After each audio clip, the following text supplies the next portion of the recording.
అందరూ నూతన నటీనటులతో ఈ చిత్రాన్ని ఈవేళ ప్రారంభించారు. దానికి ముఖ్య అతిథిగా మోహన్ గౌడ్ గారు మరియు అందరూ కూడా టీం అంతా కూడా అటెండ్ అయ్యారు.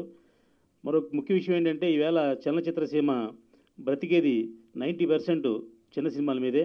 ఎందుకంటే కొత్త టెక్నీషియన్ రావాలన్నా, కొత్త ఆర్టిస్టులు రావాలన్నా, ఎవరైనా ఈ ప్లాట్ఫామ్ నుంచే, చిన్న సినిమా నుంచే బయటకు వచ్చి రేపు పొద్దున వాళ్ళు పెద్ద డైరెక్టర్ అవ్వచ్చు, పెద్ద టెక్నీషియన్ అవ్వచ్చు.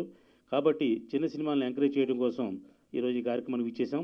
కాబట్టి చిన్న సినిమా బతకాలంటే ఇలాంటి కొత్త దర్శకులు, కొత్త నటీనటులు ఇండస్ట్రీకి రావాలి. మీలో ఒక్కడి కథ కథలన్నీ అంటే ఎవరు ఎన్ని చెప్పుకున్నా ప్రతి ఒక్కరు కూడా మా సినిమా డిఫరెంటు అని ప్రతి ఒక్కరు చెప్పుకోవడం జరుగుతుంది. కానీ నేను మనస్ఫూర్తిగా చెప్తున్నాను, నాకు ప్రజాపతి శంకర్ గారు స్టోరీ చెప్పారు.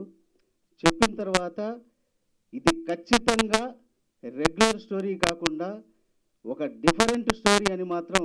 ప్రజాపతి చిత్రశాలలో మేము చేస్తున్నటువంటి మొదటి ఫిలిము ఇది అందరికీ నచ్చే విధంగా ఉంటుందని మేము ఆశిస్తున్నాము.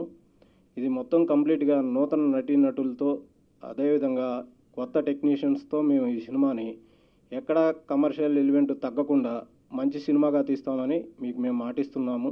మంచి సినిమా అవుతుందని కూడా ఆశిస్తున్నాం. నాకు మీలో ఒకటి కథ మూవీలో ఈ ఛాన్స్ ఇప్పించినందుకు ప్రజాపతి శంకర్ గారికి ధన్యవాదాలు తెలుపుకుంటున్నాను. Okay, thank you for all. మీలో ఒకటి కదా, ప్రజాపతి శంకర్ గారు యాక్చువల్లీ ప్రొడ్యూసింగ్ అండ్ డైరెక్టింగ్ మొత్తం అన్ని విధాలతో ఫస్ట్ సినిమా చేస్తున్నారు. సార్ అనుకున్న విధంగా మంచి అవుట్పుట్ని తీసుకొచ్చి విజయాన్ని సక్సెస్ మీట్లో మళ్ళీ మీట్ అవుతామని మీ అందరికీ ద్వారా తెలుపుతున్నాను. Thank you very much. ఏంటి బాంబే నుంచి కొత్త విల్లనా అని అడుగుతున్నారు. లేదు, అది నేనే.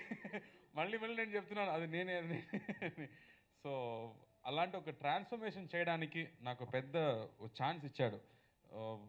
అలాంటి ఒక క్యారెక్టర్ వస్తున్నప్పుడు you get such a high to perform, to completely transform. నేను